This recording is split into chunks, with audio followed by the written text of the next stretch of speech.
I work at a local Burger King in my city in Ohio. A few nights ago, I was working the closing shift, which is 5 p.m. until 10 p.m.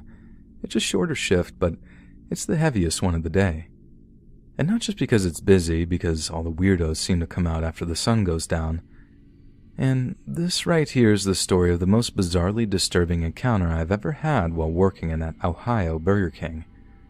So, it must have been only like half an hour until closing, and round about this time the throngs of late-night diners start to kind of peter out, allowing us to close a few booths and generally get a head start on clean down before actually closing. The restaurant is getting quieter and quieter, and as time goes on, it actually seems like we might be able to get out of that place at a reasonable hour, which obviously we're all excited about. You see, we didn't get any overtime there, and they'd only pay us for 15 minutes after closing. The idea being to keep us from slacking and earning a few extra bucks in the makeup work after hours. So as I was saying, it's about half an hour from closing when I see a guy start walking towards the clear glass doors.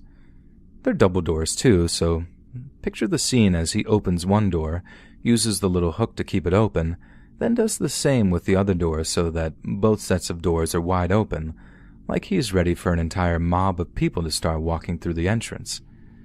But instead of an entire mob of people, there came only one, although I'm guessing she weighed about as much as 3 or 4 other people. This woman was in a mobility scooter, or more accurately, spilling out from over a mobility scooter. I really don't mean to be cruel here, but she was disgusting. Objectively disgusting. She couldn't have weighed any pound less than 600, and her size was such that she actually needed an oxygen tank attached to her scooter, a clear plastic line running from it up into her nostrils. She scoots her way to the counter with her man and proceeds to just smile at him while he orders something for her. Something being the single biggest order I'd ever taken down in the entire time I've worked there, and I'm talking even more than the frat boys who come in drunk one Saturday night. The order came to just shy of $150 and took about 20 minutes to prepare. Keep in mind that the average serving time in our restaurant at that period was like 6 minutes. 6 minutes for an entire bag of meals, and this order took 20, with every member of our staff preparing it. When it was done, the worst part commenced. She scooted herself over to a table with her man, who then proceeded to feed her pretty much the entire order in the space of about 10 minutes. It was absolutely disgusting. But honestly, I couldn't decide if it was worse that we were bearing witness to that whole thing, or that the guy seemed to take immense pleasure in making a freaking mess while he was feeding her. By the time they left, there were fries and ranch dressing everywhere, all over the floor. Tons of fries had been, crushed underfoot in that way that you have to really scrub to get them up. The whole thing added a bunch of extra time to our cleanup. But that's not the thing that scared me. It's how into the whole feeding thing they were. How the woman was hurtling towards an early grave, and seemed to be loving it.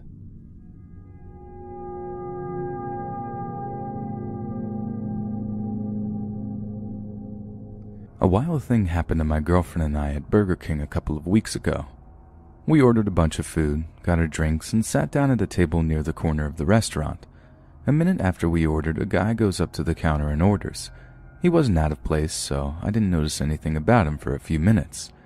He sits down where you typically would sit if you were waiting for a to-go order, and the first thing that got our attention was a kid, maybe 8 or 9 years old, ran past him. He loudly says, "Atheist!" at the kid in an accusing tone. He then was milling about, talking in a radio-like box about how he needed to move to the North Pole. It was seconds after this that I noticed that he was staring at us. As I made brief eye contact with him several times to check that he was indeed staring, he then walked over and sat at a table right next to my girlfriend and I. Great, I thought.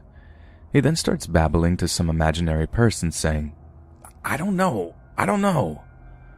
Homeless and mentally ill are common in this area, especially this side of town, so we are on edge but not surprised at his behavior. The lady working calls for order 179. The guy says, they were before me," motioning to us, since he apparently forgot his number. The lady said, "2 cheeseburgers," and he again insisted it might be our food. By this time I realized what was happening, and I said, "Oh yeah, we are 178. At this point he snapped and totally lost it on me. "You Californians need to learn to open your mouths," as he grabbed his food and began walking in my direction to the exit. I mustered up what fight-or-flight response I had in the moment to say, "Have a nice day, see ya," as he approached the door, and Crazy Guy continues to cuss at me, calling me names. A few words were exchanged, but I made sure to stand my ground but not say anything off-color as he made his way out. As he left, he apparently continued to scream at us through the window. All employees and customers in that place were looking at me in shock, and I was shocked too. The part that bothers me about this interaction is that in the moment, as he walked past me, I saw in his eyes how removed from reality he was, whether that be because of drugs or mental illness or a combination of both. He was also much larger than me, so if he wanted to hurt me or my girlfriend, he likely could have. Needless to say, every time I go to that Burger King from now on, I make sure I scope out the area before going in.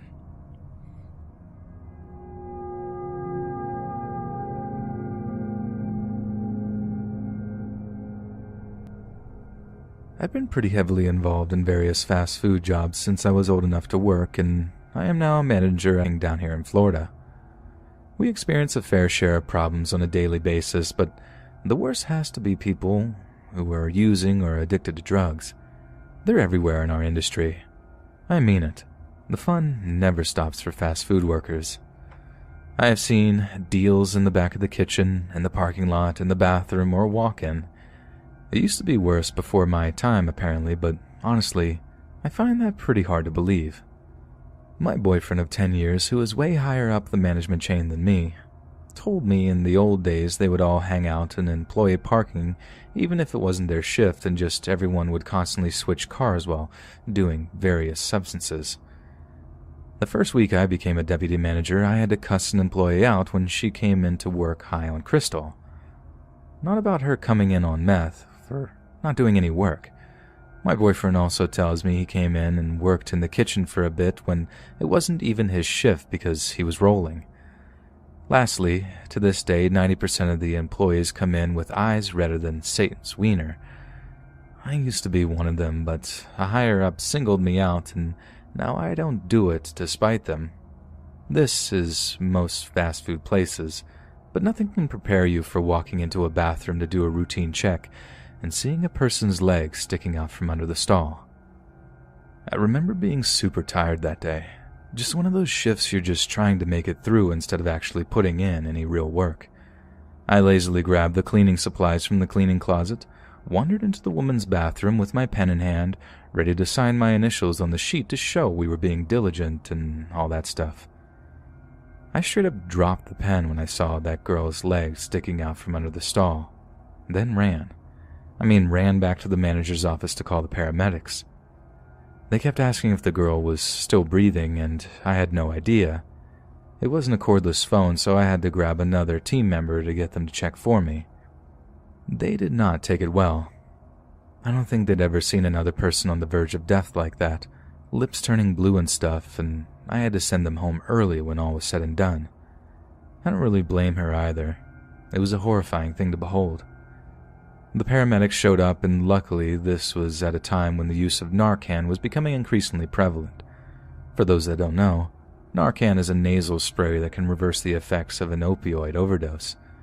So luckily for us, and the girl in question, no one died that day. But the thing that sticks with me is the look I saw in that girl's eyes when we opened up the stall so the medics could get to her. I had to shimmy up the bathroom stall before jumping down, careful not to land on her so I could unlock the stall door. The medics wanted to kick it in, but it was quicker and much less expensive for me to just climb over. But when I did, I kid you not, the wide-eyed look of fear in that girl's eyes, the cold sweat clinging to her brow as she crept further and further towards death's door. I had never been so creeped out in my entire life.